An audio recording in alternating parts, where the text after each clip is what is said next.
6 years of hard training and actual battle experience in Spain and Poland had made the German army look invincible.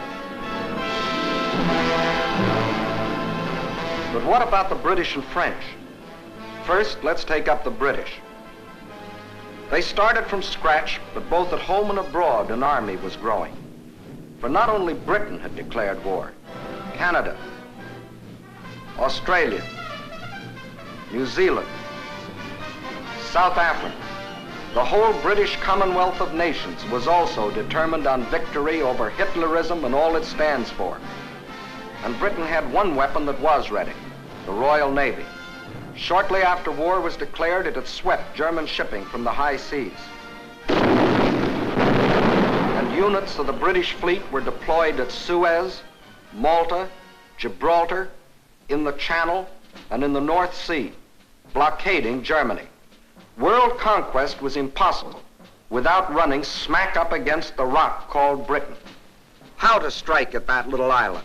That was the question. Between Britain and Germany stood not only France, but the little countries of Luxembourg, Belgium, Holland, Denmark, Norway, and Sweden. The people of these small neutral countries were peaceful, hard-working, and free. They knew they were in the middle and feared violation of their neutrality. Hitler knew this. He also knew that if they united with the Allies, they would form a solid democratic wall against Nazi aggression, and their conquest would be far more difficult. So before striking with his armies, he used another weapon, the propaganda barrage, to confuse, to make them lose faith, to divide and conquer. To lull the fears of the little neutrals, Propaganda Minister Goebbels told them Germany didn't want a war at all. It was Britain and France that caused all the trouble. Then it was Hitler's turn. In a speech on October 6, 1939, he made them all kinds of specific promises. To the Danes, he said, "We have concluded a non-aggression-pact with Denmark." To the Norwegians, he said, "Germany never had any conflict with the northern states and has none today." To the Dutch, he said, "The new Reich has endeavored to continue the traditional friendship with Holland." And to the Belgians, he announced, "The Reich has put forth no claim which might in any way be regarded as a threat to Belgium." And while Hitler was making these promises, his generals were cold-bloodedly picking out the first victim, Norway. And why did they pick Norway? Its many steep inlets or fjords would make excellent U-boat bases, from which raiders could prey on British supply lines. Also, it would give the Nazis vital air bases. This is Scapa Flow, British naval base, and this the blockade fleet. At this time, the German-based bombers couldn't reach them. Possession of bases on Norway's western shore would bring these vital British defenses under easy bomber attack. But he couldn't take Norway without also taking tiny Denmark, the springboard for his attack. So at dawn on April 9th, 1940,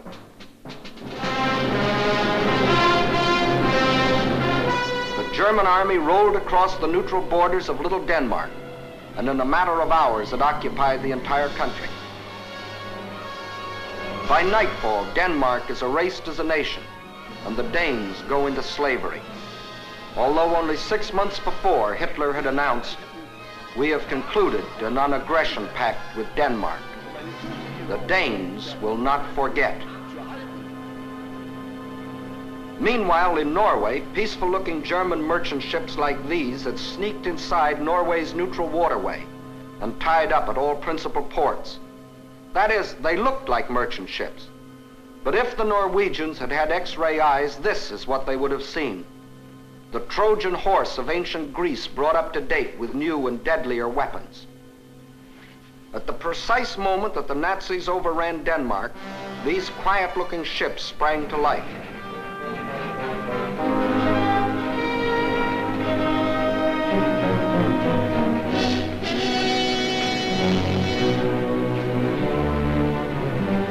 At the same time, Nazi warships, discovered along the entire coastline, started steaming up the Norwegian fjords.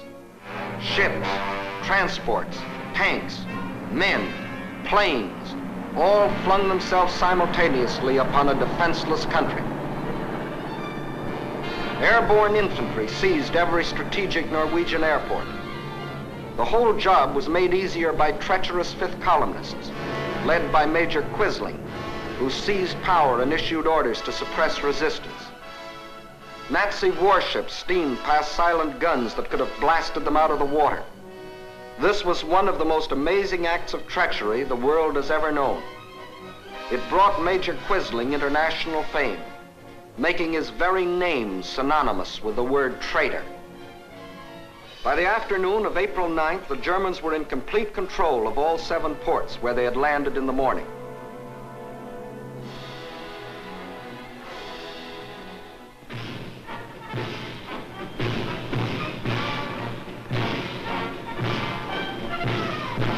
For the first time in more than 200 years, the people of Norway saw an invading army parading through their cities. Many of these Nazi soldiers, strutting as conquerors in 1940, had last seen Norway some 20 years earlier, when as refugee German children they had been raised and cared for by kind Norwegians. Now these same Germans were back to repay that kindness with terror and destruction. Once they had occupied the capital, the Nazis quickly fanned out in all directions. But loyal Norwegian troops stopped one German column between Hamar and Elvera.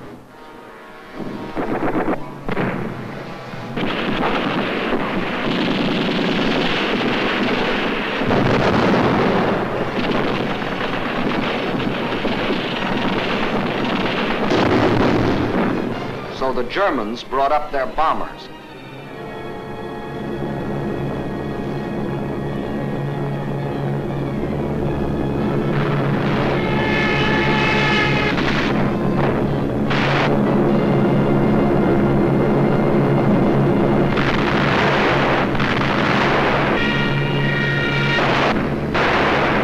Norwegians were forced to flee to the north under constant and unopposed air attack.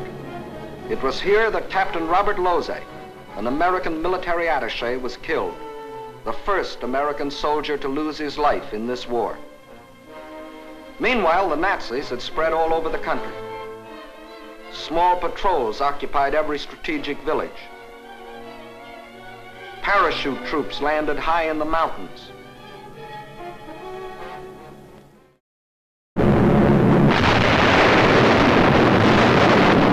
Unopposed bombing raids sent defenseless civilians fleeing in stark terror.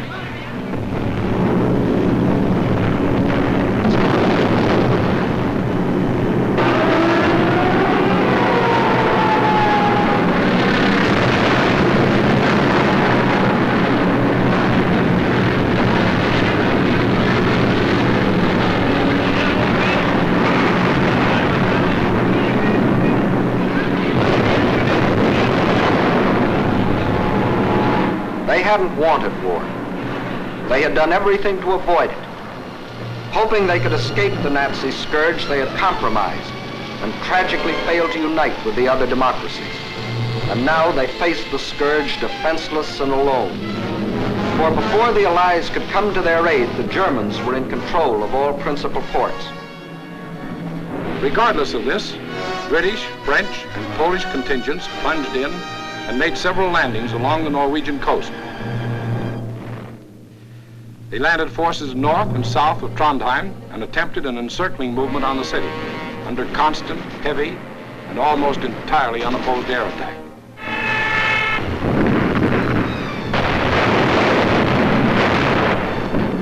Well, the scene of action was out of range of British fighter planes, so they brought up aircraft carriers.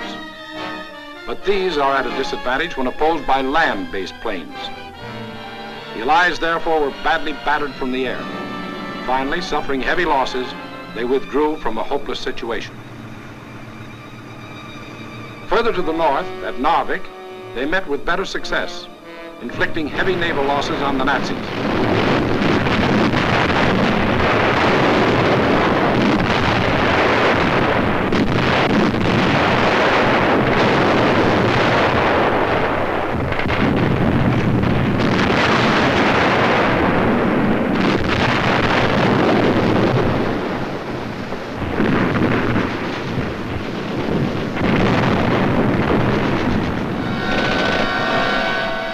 made landings and held the town for nearly 2 months.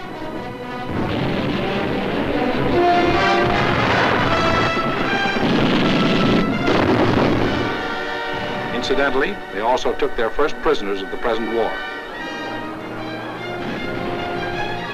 But again, the Nazis' overwhelming air superiority proved a deciding factor. And the Allies were forced to withdraw under terrific air bombardment.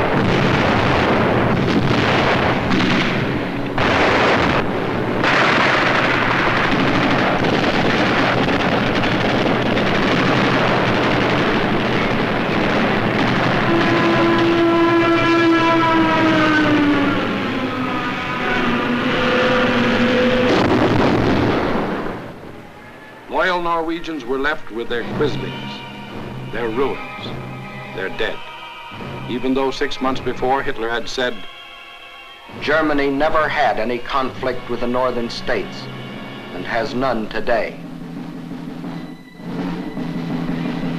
The Norwegians will not forget. And Hitler had another victory. He had hijacked 2 more countries. The world wondered and sometimes marveled at this man's efficiency. Gangster Dillinger was efficient too.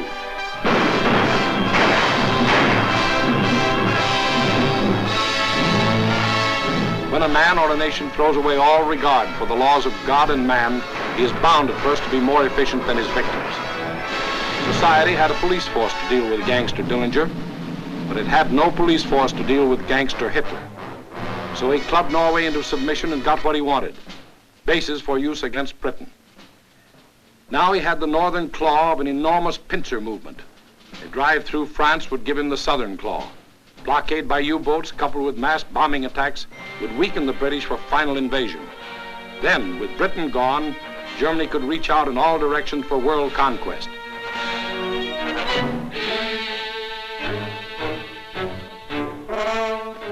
His next move must obviously be through France to get his southern claw. Through France. How was she to face the onslaught?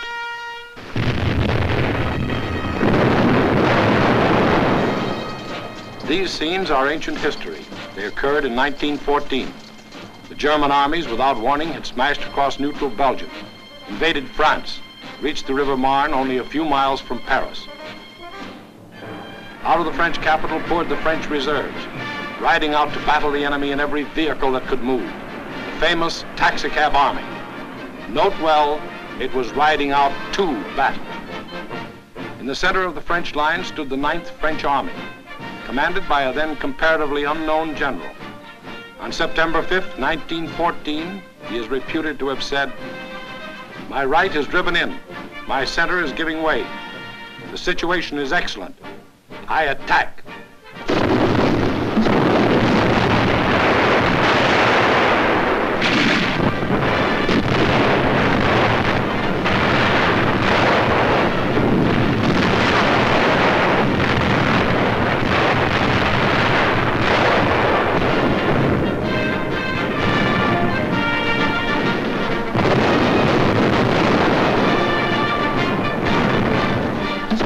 Did attack. The German onslaught was checked, and Paris was saved.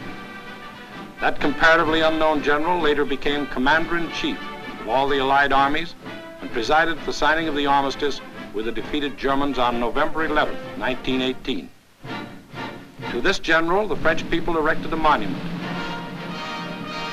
To Marshal Ferdinand Foch, whose motto was, "Attack, always attack."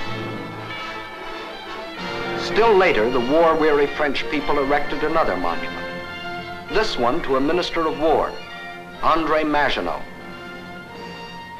Between the ideas symbolized by these 2 statues may well lie the military story of the fall of a great nation.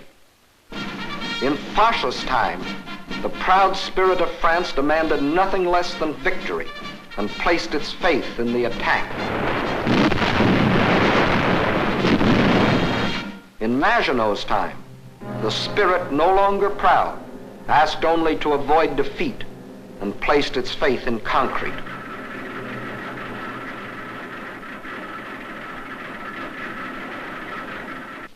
So the French built the mighty chain of fortresses called the Maginot Line. These tremendous bastions were built deep into the French land.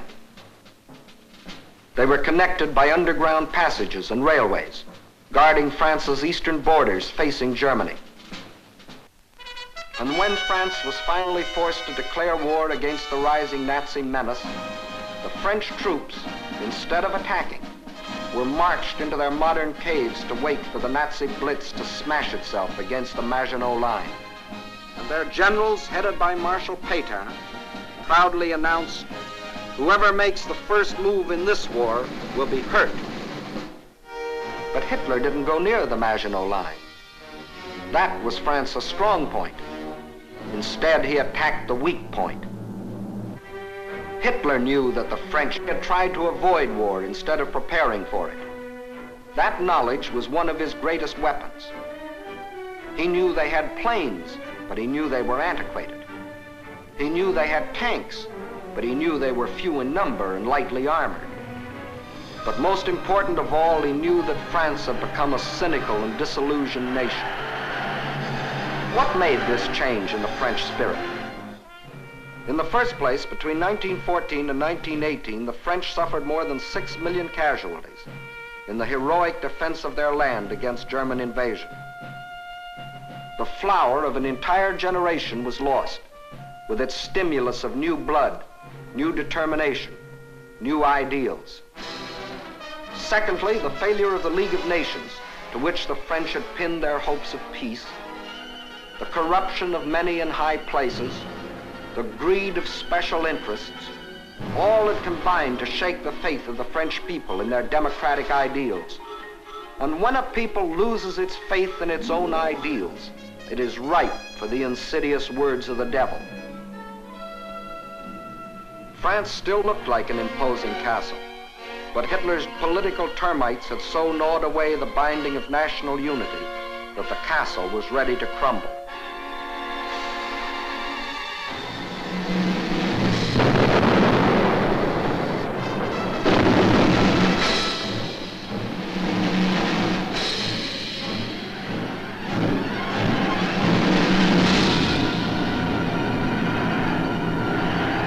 During those months of military inactivity that we called the phony war, a ceaseless barrage of German propaganda crossed the still waters of the Rhine to affect the soldiers in the Maginot Line.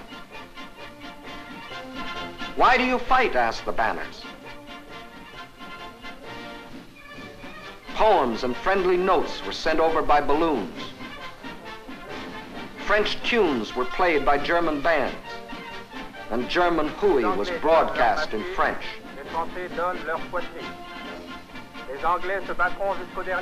The British will fight to the last drop of French blood.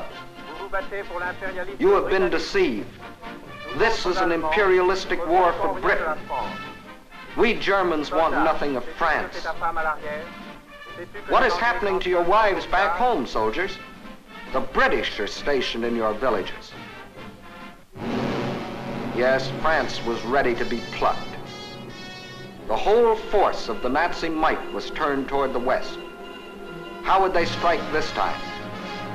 Through Alsace-Lorraine as in 1870? Through the Low Countries as in 1914? What was the 1940 model conquest? The French considered the Maginot Line utterly impregnable, and therefore believed the Germans would again try a swing through the Low Countries as in 1914. But even after Hitler's rape of Scandinavia, Holland and Belgium, hoping against hope, still clung to their neutrality. So the French massed 78 divisions here along the border of Belgium. 17 were in the Maginot Line. 10 divisions here in case Mussolini got bold. 3.5 as a safeguard against Spain. The British had 10 divisions here. The Allied strategy in the event of an attack against the Low Countries was to swing their armies like a gate into Belgium, the hinge being the north end of the Maginot Line. This all-important hinge was protected by the forest of the Ardennes, a hilly and thickly wooded area, honeycombed with streams, its roads narrow trails, its bridges too weak for military vehicles. French strategists estimated the forest of the Ardennes impassable for armored forces. As you will see, this was one of the costliest estimates in all military history. That was the situation on May 9, 1940.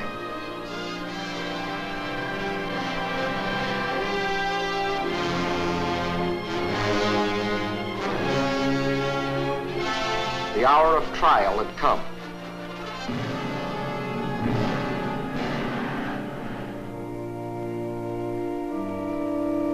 The people of the democracies prayed for strength to meet the coming hurricane of terror.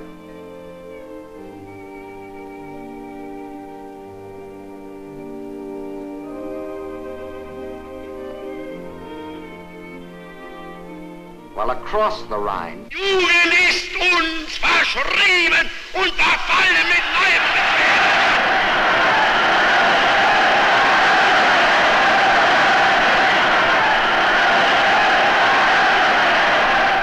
delirious madness possessed the German nation. Nun als Dauererscheinung für uns, unser Oberster, wird die Einführung der allgemeinen immer wieder herniedersteigen. Und dass man die Wahrheit über Deutschland berichtet.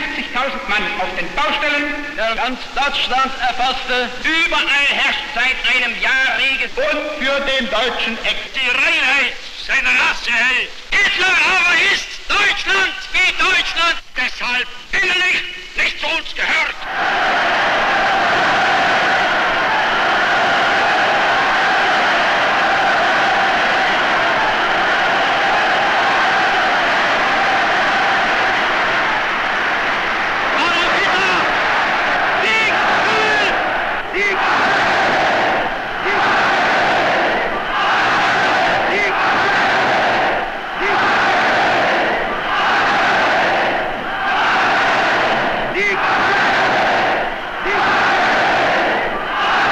Der Tag had come.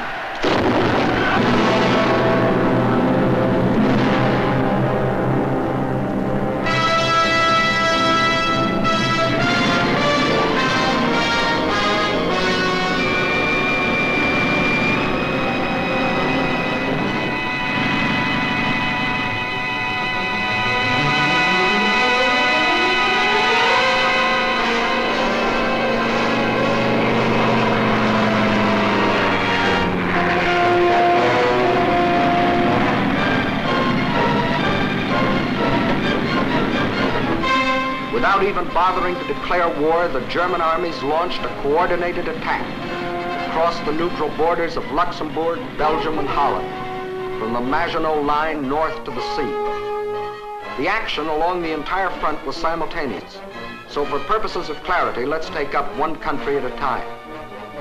First, let's see what happened in Holland.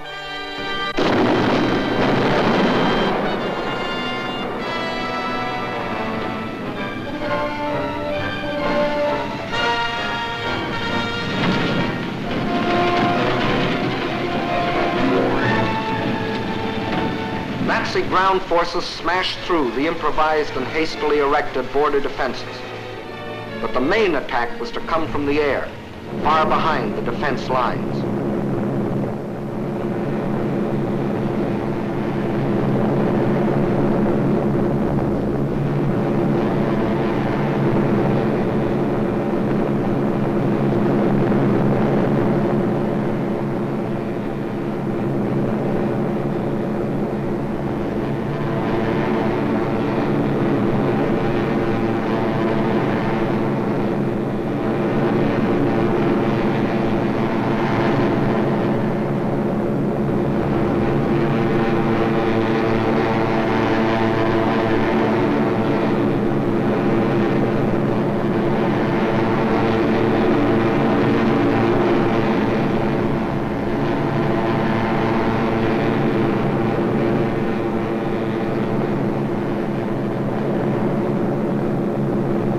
where 10,000 troops were landed in this manner.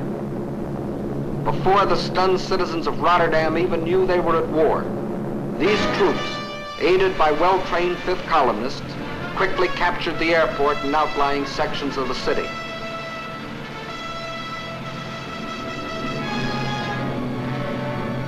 Meantime, Nazi armored columns were racing across the country, their progress speeded by other fifth columnists who prevented the destruction of vital dikes and bridges. These forces effected a meeting with the parachutists landed in Rotterdam.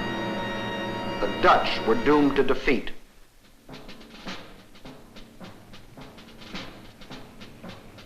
On the fourth day of the invasion, the Nazis gave the Dutch general an ultimatum. All Dutch resistance must cease, or Rotterdam will be bombed flat.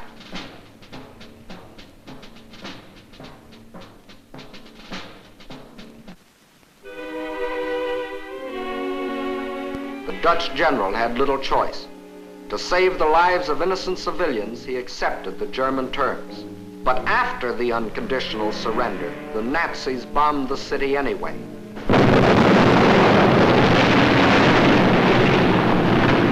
Flights of unopposed German bombers flew low over the center of Rotterdam and methodically bombed it into a heap of rubble.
One of the most ruthless exhibitions of savagery the world has ever seen. Over 30,000 men, women, and children were killed in the space of 90 minutes. Though only 6 months before, Hitler had said, "The new Reich has endeavored to continue the traditional friendship with Holland. The Dutch will not forget." Meantime, in Belgium, the whole force of Nazi blitzkrieg had stormed across its neutral borders.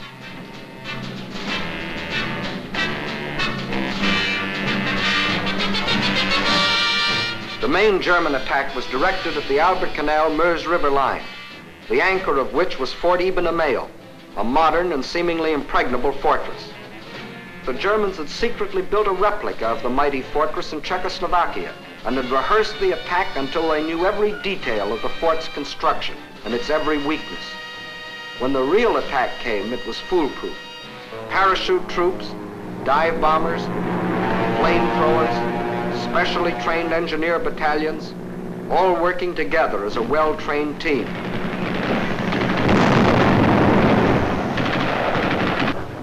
They knew exactly where to cross the river.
notice that this assault engineer knows exactly where to put his high explosive charge in order to destroy the blockhouse.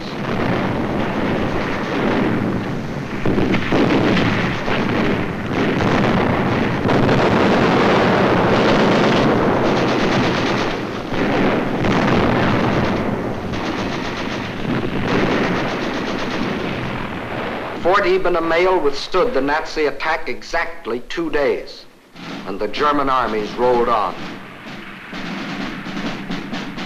Meantime, an hour and a half after the German invasion began, Allied troops crossed the French and Belgian border to meet the advancing Germans.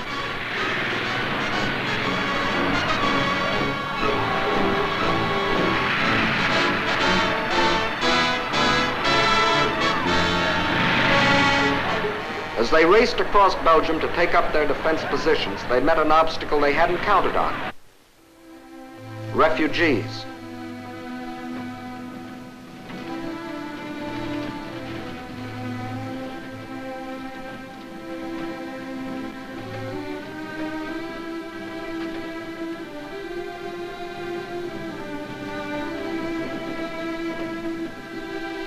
And the refugee-choked roads didn't get that way by accident.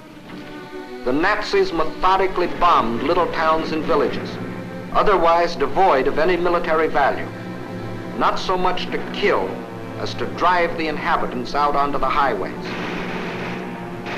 Then, by expert machine gunning, the Nazis would herd them along in terror-stricken flight to hopelessly entangle the advancing Allied armies.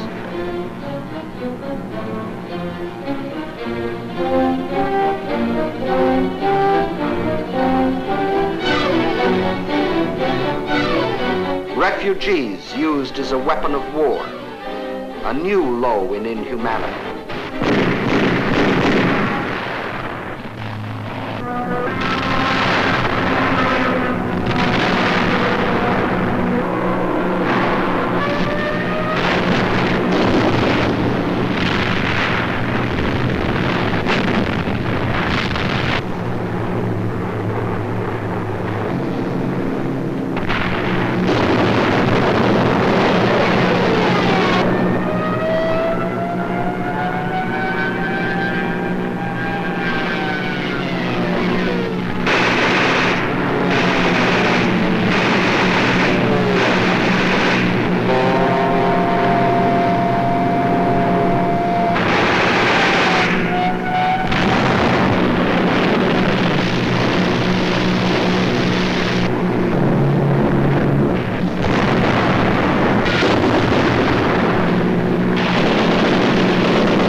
No school today, the sign says. The children are otherwise occupied.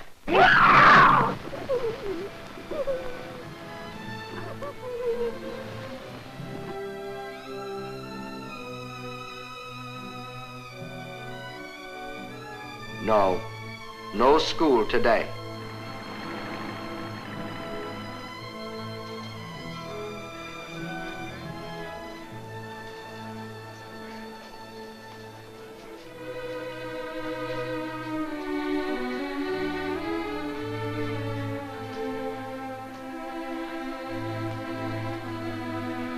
Although only 6 months before, Hitler had announced, "The Reich has put forth no claim which might in any way be regarded as a threat to Belgium.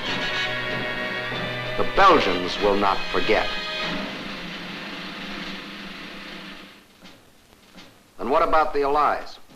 They were convinced that the German attack on Belgium and Holland was the main thrust, and according to plan had swung their armies like a gate into Belgium.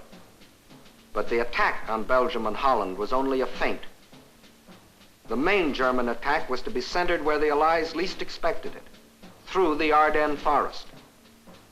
For this decisive blow, they had secretly assembled the mightiest striking force the world had ever seen, including 45,000 armored vehicles.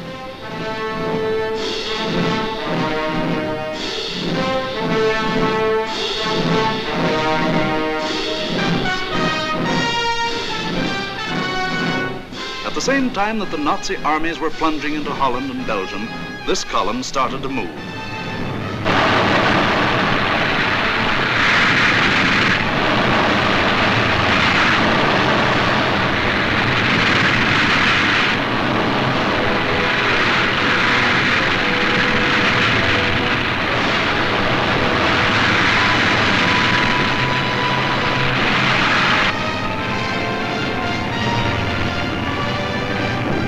Well-trained engineer battalions went first.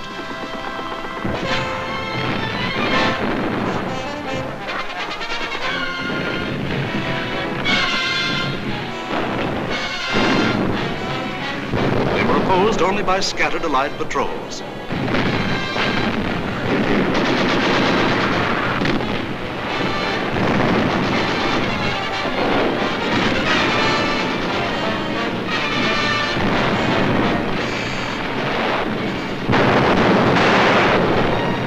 They cleared pathways for the tanks to follow.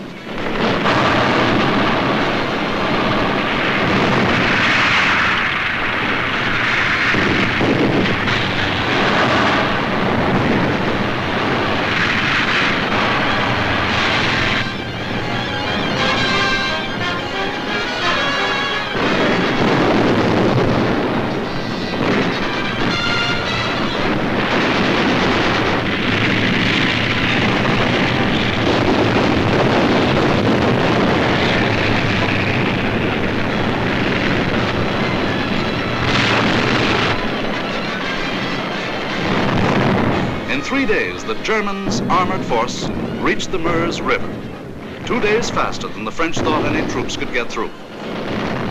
By all rules, the Germans should have paused here to bring up heavy artillery before attempting to force the river. But the Nazis had a new type of artillery, dive bombers. With them, they blasted the French positions across the Meuse.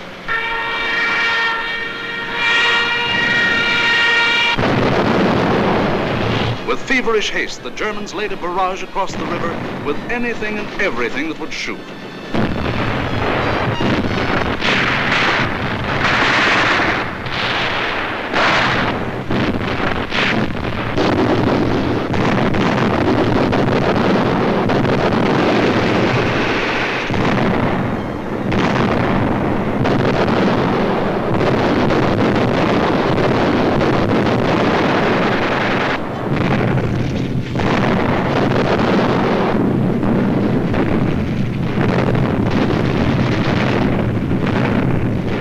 Tremendous concentration of firepower continued all through the night.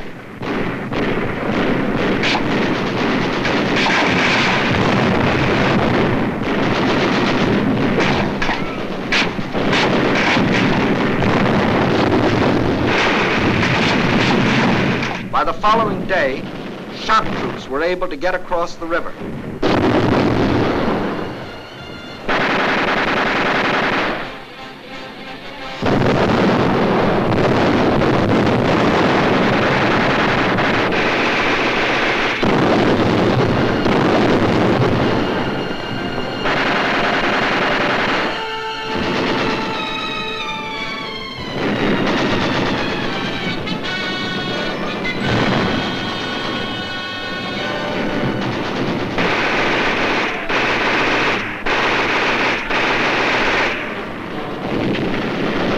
These shock troops held the bridgehead until the engineers brought up pontons and built bridges.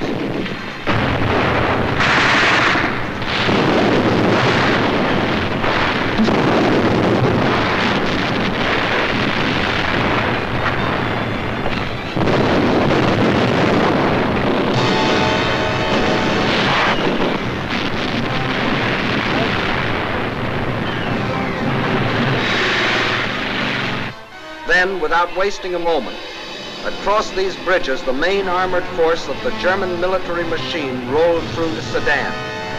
for the all-important breakthrough into a dismayed and flat-footed France. There went the old ball game for the Allies. From here on, it was only a matter of how long. Watch the map as one of our intelligence officers explains the details of the German breakthrough.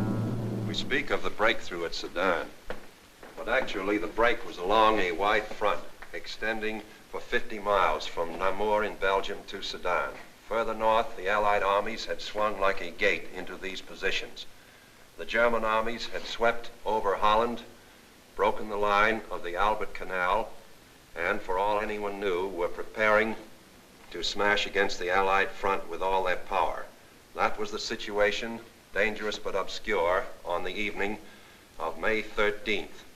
On the 14th and 15th, it became clear that the German breakthrough south of Namur was in the greatest strength, and that the French 9th Army, attacked while moving into position, had been shattered.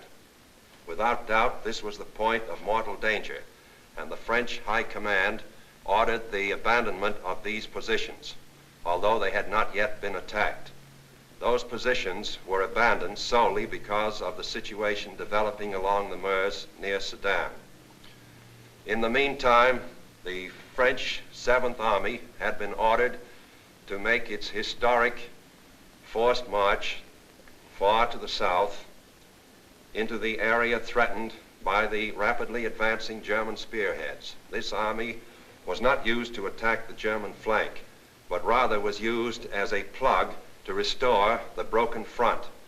Throughout, the Allies had placed their faith not in offense, but in defense, and the defense was doomed to failure because it was confronted with an entirely new technique in warfare, the plane, tank, infantry team in action. The world was staggered by the speed with which the German armored columns moved. What was the secret that enabled armies to move so far so rapidly? The secret lay in the organization of the striking spearhead. Armored forces came first, closely followed by motorized divisions, which peeled off, forming solid walls. And through the corridor thus formed, raced the supply trucks to feed the ever-lengthening column. It was obvious that if the Allied situation was to be restored, the German column would have to be cut. On May 17th, General de Gaulle attacked the German flank and captured a few prisoners. But his light mechanized forces were like a pin pricking the side of a rhinoceros. A subsequent attack met with even less success. The means for a really successful counterattack against the German corridor simply did not exist. Where numbers of divisions were required, only handfuls of companies and battalions were available. A valiant attempt to cut the German corridor was made by a group of slow-moving British tanks just south of Arras. But lack of sustained striking power doomed this valiant unit to destruction. On May 21st, the German spearhead reached the channel port of Abbeville. Protecting their flank along the Somme, the Germans fanned out to the north and east. This was to be the perfect battle of annihilation. On May 28th, the Belgian army, compressed into a small space and weary of battle, laid down its arms. That left the desperate French and British defenders with their backs to the sea at the small channel port of Dunkirk. One of the greatest disasters in history seemed in the making. An entire British army faced annihilation.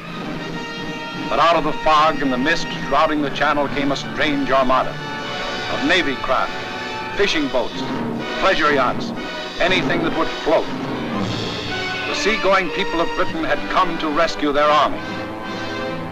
High overhead, British fighter planes fought the Luftwaffe to a standstill.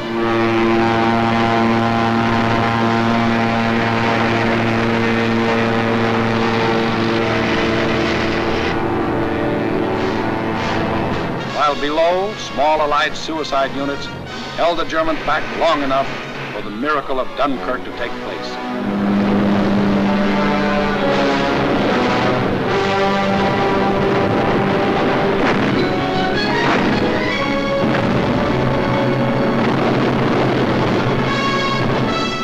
211,500 British troops, plus 112,500 French and Belgian were rescued. Over 300,000 battle-tested men, grimly determined to go back again with new tools, new weapons with which to blast the hated Nazis out of this world. For free men are like rubber balls. The harder they fall, the higher they bounce. Leading the British by this time was a man who had been bouncing all his life, Winston Churchill, who had tried for years to warn the world about Germany. Meantime, the situation that faced France was as nearly hopeless as a military situation can be. 2/5 of the French army was lost. There were fewer than 50 divisions left to defend a front almost 200 miles long, running from the northern end of the Maginot Line to the sea. And behind that thin front line, there were no reserves. The despairing people of Paris sent their children south, praying that some miracle would keep them from harm.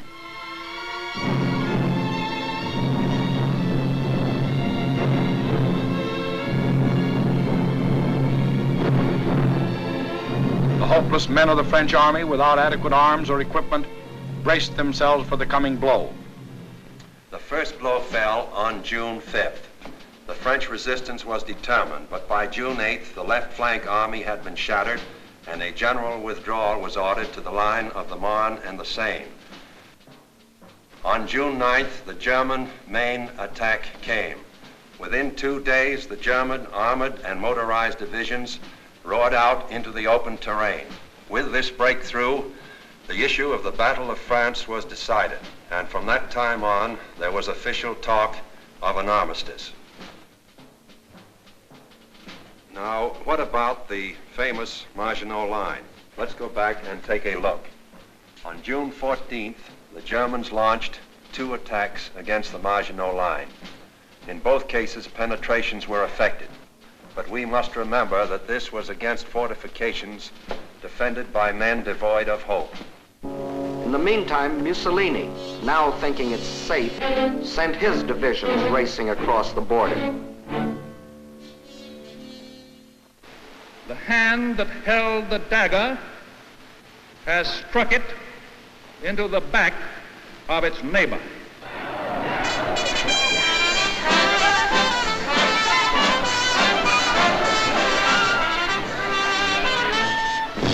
Organized resistance in France was no longer possible. The government faced 2 alternatives: retire to North Africa and carry on from there, or give up the struggle. France's leaders were old and tired, and the oldest and most tired was Marshal Petain.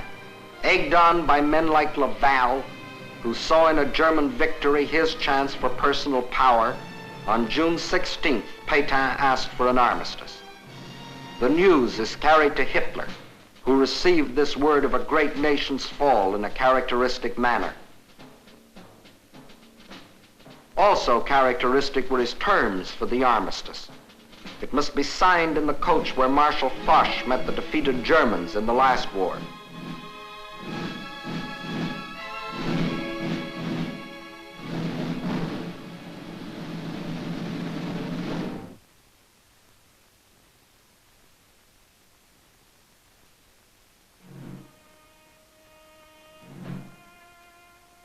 The French delegation arrives to pay the final price of French disunity and the treachery of some of its leaders.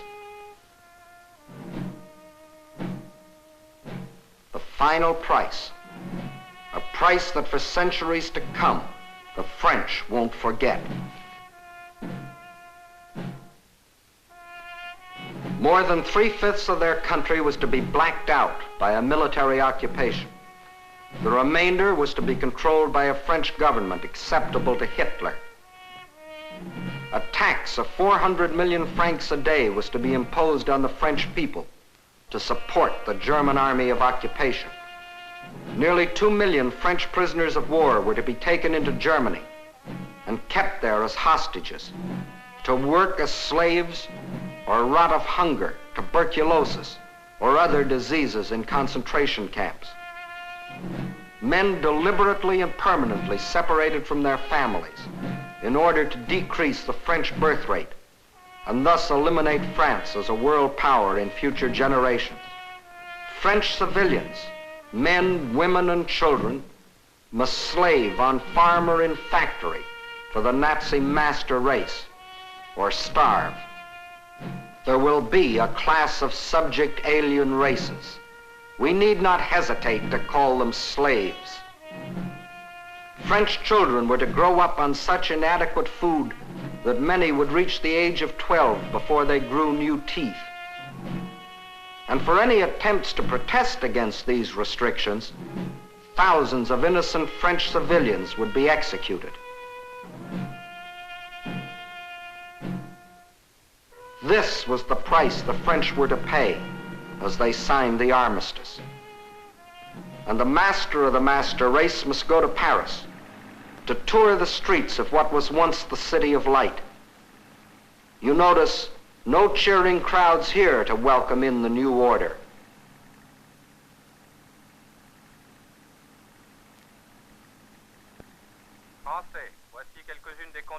When the people of Paris come to the streets again, it is to hear the voice of dictators, telling them what they must do, how they must live, what they must say, what they must think, telling them how to be slaves. Gone is the Republic of France. Gone is free speech and a free representative government. Gone is liberty, equality, fraternity. These are the French. With their ears they listen, but their minds and their hearts, these are down on the Mediterranean where the battle colors of the regiments are being taken to Africa, out of the Nazi grasp. The people weep as their glory departs, for they don't as yet know that France has hope, a rallying point. Charles de Gaulle, a soldier in the great tradition of Foch, is not surrendering. He will continue to fight, gathering about him loyal Frenchmen from all over the world to become the Free French Army, the fighting French. Yes, the people weep as they watch their colors go, not knowing that 2 years later, those same flags would again be unfurled in North Africa, alongside the Stars and Stripes, alongside the Union Jack. Once more, their leaders, General de Gaulle and the famous General Giraud, stand united in the common cause with the leaders of their allies. Once more, the red, white, and blue of France is raised on high.